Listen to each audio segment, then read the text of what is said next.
Okay, so after checking on how to update a record in a given table by by this particular navigation, let's try to see more options, try to explore more options by which without running an SQL query, how you can change the different things.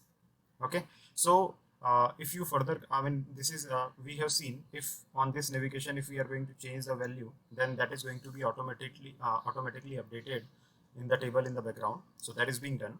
Next one is on this navigation. If you come down, you will see field grid. So what is field grid? Field grid is field type.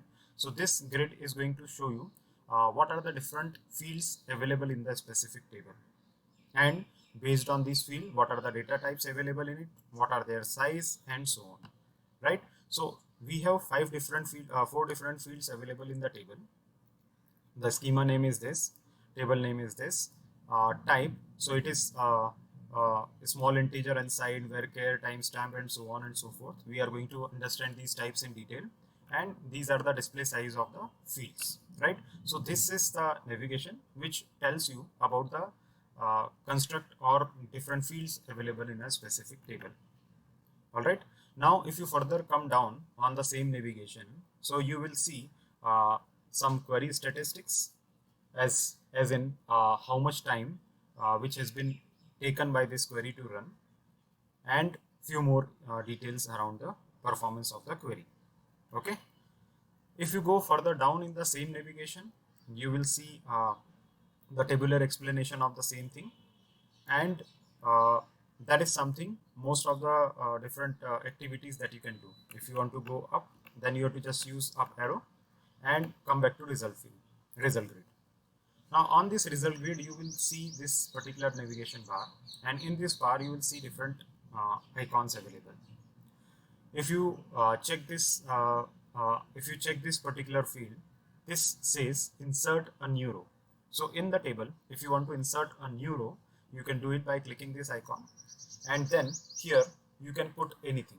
Let's say you are putting it test1, uh, test1, and maybe you can skip it.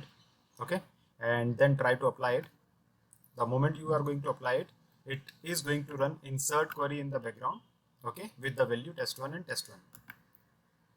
The moment you finish it, you can see there is a new record which is being added. Okay, test1 is the first name, test1 again has been added to second name.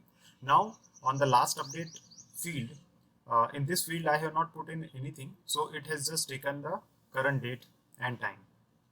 Okay, at the same time, actor ID is a field which is auto increment field. Auto increment, what does it mean? That automatically it is going to take next number when you are going to try to add a new field in it, new record in it. Okay, let me try to add one more record. Okay, I'm not again giving anything here, so ideally it should come out as 2003, next number to 2002. Then here I am putting test2, test2, and not adding anything in the date field as well. And when I'm going to apply it, you see insert operation is being performed. Click apply and finish. So now you can again check and see that test2 has been added, and this is, as this is auto increment field, so automatically this has been given a next number, and this is then given as a new date.